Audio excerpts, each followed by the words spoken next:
የእግዚአብሔርን ቃል ከራሱ ልምድ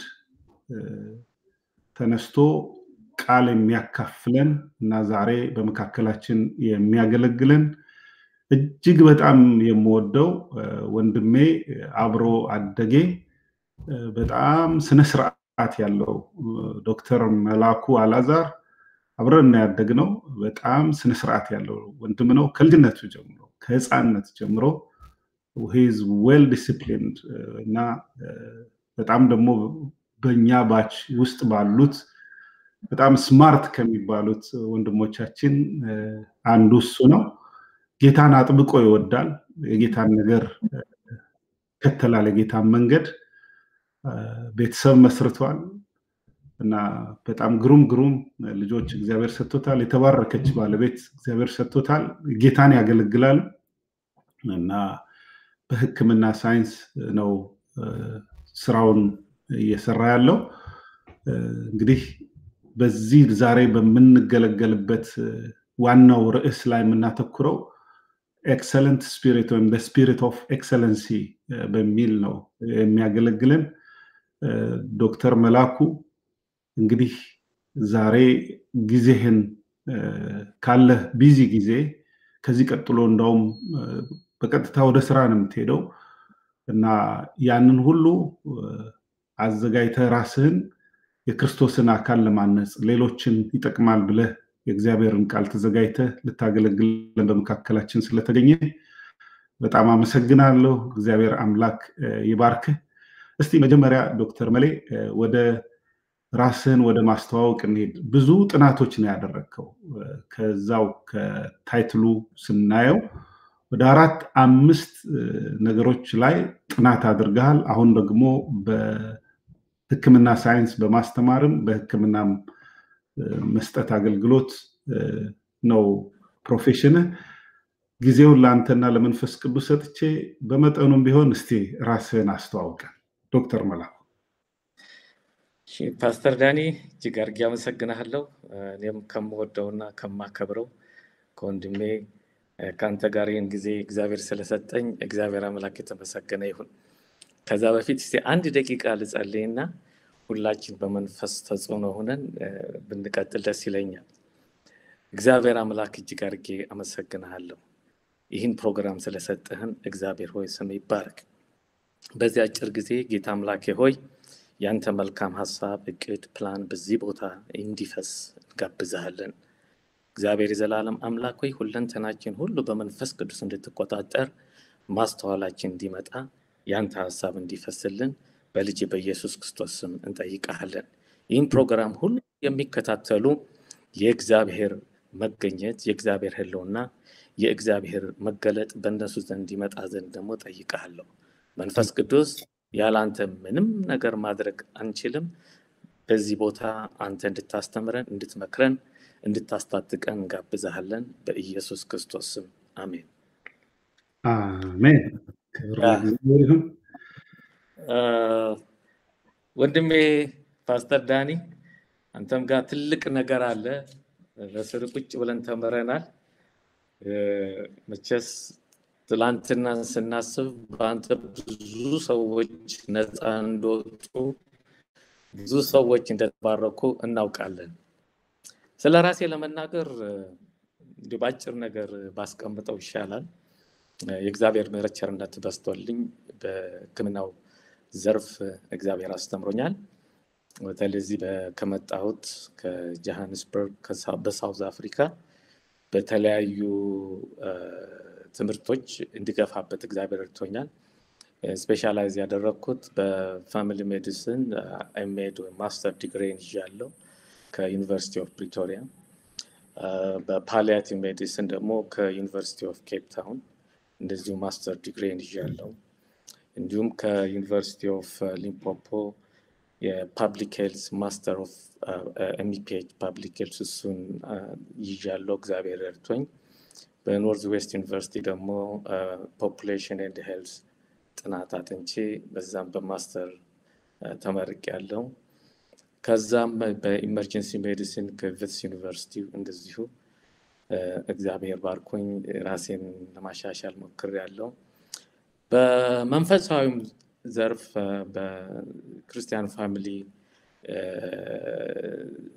ባይብል ስኩል ማስተር ዲግሪ ይዣለሁ። ስለዚህ ኦል ኢን ኦል ይሄን ባስቀምጠው ይሻላል። ከረንትሊ በዚህ በጆሃንስበርግ በመንግስትና በፕራይቬት ሆስፒታሎች እሰራለሁ። እንዲሁም ደግሞ በቪትስ ሜዲካል ስኩል በማስተማር በሌክቸረር ውስጥ ነው ያለሁት። እግዚአብሔር በሰጠኝ ጊዜም ያው ወገኔን ህዝቤንም አገለግላለሁ። እንደዚህ አድርጌ ባስቀምጠው ይሻላል።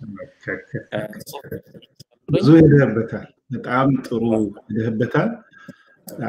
እኔ እንግዲህ ከልጅነት ነው ማቀህ ዶክተር መላኩ ከህፃንነት በመንደራችን ውስጥ በህፃን ሆነን የልጅ አዋቂ ከሚባሉት ውስጥ አንዱ ነው። እንደገና በትምህርት ቤታችን በዛን ጊዜ በጣም የሚገርምህ እግዚአብሔር ባርኮ በጣም ጎበዝ ተማሪዎች ነበሩ። ዶክተር ዘባይል አሁን ዘባይል ባየ ዶክተር ዘባይል ባየ ካሊፎርኒያ ያለ፣ ዶክተር ዮሐንስ አሁን ባህር ዳር ነው ያለው፣ ዶክተር ብርሃኑ ሜዲካል ዶክተሩን ነው ስፔሻሊስት ነው አሁን ጥቁር አንበሳ ያለው። ማን ነው በእኛ ባች ውስጥ እዚሁ ያሉት ዶክተር በረከት እዚህ አሜሪካ ውስጥ ነው ያለው። በጣም በርካታ ሰዎች ናቸው በዛን ጊዜ የወጡትና በጣም ጂኒየስ የሆኑ ልጆች ነው በዛ ባች። በዛ ቀጥሎ ዶክተር ተስፉ ባለፈው ሳምንት ፕሮግራም አዘጋጅቼለት እዚሁ አሜሪካ ውስጥ ነው እና ልዩ ልጆች ወንድሞች አሉ። ጥሩ በቃ በስነ ስርዓት ያደጉ ህዝባቸውንም ቤታቸውንም ሀገራቸውንም የሚወዱ ሰዎች እና እሱ ዲሲፕሊን ከልጅነት ነበረና እስቲ ትንሽ ወደ ዲሲፕሊኑን ሄድና ከልጅነት በነበረ ምናልባት ደግሞ ለማጠናከርም ከኢትዮጵያ ሜዲካል ስኩል በጅማ ዩኒቨርሲቲ ውስጥ ነው ግራጁዌት ያደረገው አይደለም? የጅማ ሕክምና ሳይንስ ነው የተመረቀው። ከዛ የጀመረ ነው ለማለት ነው። እስቲ ከልጅነትህ ጀምሮ you are so disciplined እኔ በጣም የማውቃቸው ከመመሰክርላቸው ሰዎች ነው እና እንዴት ነው ያ ዲሲፕሊን የመጣው? ወል ያ ከቤተሰብ ሊሆን ይችላል። ቤተሰብ ከምናገኘው ምሪት ከምናገኘው ዳይሬክሽን እንደዚህ አይነት ነገሮች ይመጣሉ እና በቤተሰብ ብዙ ድጋፍ ነበረን፣ ምሪትም ነበረን። ሌላ ደግሞ በትምህርት ቤት የተማርኩበት ትምህርት ቤት የደብረ ሰላም የካቶሊክ ትምህርት ቤት ነው። እዛም ደግሞ የሚያስተምሩን ግብረገብ ነበር። ያ ነገሮች ናቸው ብዬ አስባለሁ በህይወታችን ላይ ትልቅ አስተዋጽኦ ያደረገው።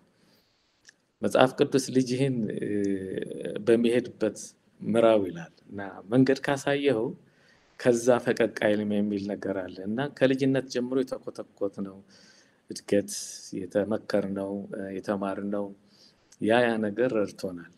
የነበረውም ካልቸሩም የነበረውም ባህል በዛ ወቅት ወላጅ የሚከበርበት ነው፣ ፍቅር ያለበት ነው። ያ ሁሉ ትንሽ አስተዋጽኦ አድርጓል ብዬ አስባለሁ። ገና ኢንተረስት ነበር እንደማር ሁሌ እናስባለን የሆነ ነገር ለመሆን ድሪም የምናደርገው የልጅነት ራዕይ አለ። ያ ነገሮች ወደዛ ይገፋናል፣ እንድናነብ፣ እንድንተጋ፣ እንድንበረታ ያደርገናል እና ያ ሁሉ ረድቶኛል ብዬ አስባለሁ። እና እናንተንም የመሰለ ጓደኞች ነበሩኝ በዙሪያችን። ሁላችን እንግዲህ የምናስበውን ነገር ታውቃለህ። ያን ጊዜ በነበርንበት ጊዜ ትልቅ ህልምና ትልቅ ነገር ለመሆን እናስብ ነበር። ያ ሁሉ የቤተሰብ የጓደኛ የትምህርት ቤት ያለው አካባቢ አስተዋጽኦ ያደርጋል ብዬ አስባለሁ። እንደዛ አድርጌ ባስቀመጥኩሽ። እግዚአብሔር ይመስገን። ቤተሰቦችንም በቅርበት ማቃቸው ያው ጎረቤት ስለሆነን ስላደግን ከጎረቤትም ባለፈ እንደ ቤተሰብ ሆነን ስለኖር ስነ ስርዓት ያላቸው በጣም የሚወደዱ ቤተሰቦች ናቸው። ቀዳሚዎቻችን ደግሞ ታላላቆቻችን እንደነ ዶክተር አሰፋ ጀጃው እነሱ ደግሞ ከፊታችን ስለነበሩ በጣም ጂኒየስ ነው ሶ ጂኒየስ እና እነሱም እንደ ሞዴል በትምህርቱ ዘርፍ እንድንሄድ ረድተውናል። ዶክተር አሰፋ ጀጃው እዚህ ቨርጂኒያ ውስጥ ነው ያለው። በጣም ጎበዝ ሰው ነው እና እግዚአብሔር ይመስገን በጣም ጥሩ ወንድሞች፣ ጥሩ እህቶች በአጠገባችን ያሉ እግዚአብሔርን ልናመሰግንባቸው የሚገቡ ነገሮች ናቸው። ወደ ሁለተኛው ነጥብ ስመጣ ስለ ቤተሰብህ እንደውም ባለፈው አጫውተኛል። የመጀመሪያ ልጅህም ያንተን ፈለግ ተከትላ 5ኛ ዓመት የሕክምና ሳይንስ ተማሪ ነች። እስቲ ትንሽ ወደ ቤተሰብ ልመለስና እነሱን ማስተዋወቃቸው። ያው እንግዲህ እንዳልከው ልጆች ቤተሰብን ይመለከታሉ። አባት ወይም እናት ያለውን ነገር ይመለከታሉ። በዛም የተነሳ ያው የመጀመሪያዋ ልጄ 3 ልጆች አሉኝ። የመጀመሪያዋ ልጄ ያው ሕክምና እንደ አባቷ መሆን ትፈልጋለች። እንትን ብላ ያንን ፈለግ ተከትላ አሁን ወደ 5ኛ ዓመት ደርሳለች። እግዚአብሔር እየረዳት ነው። እግዚአብሔር ይባረክ። አሜን።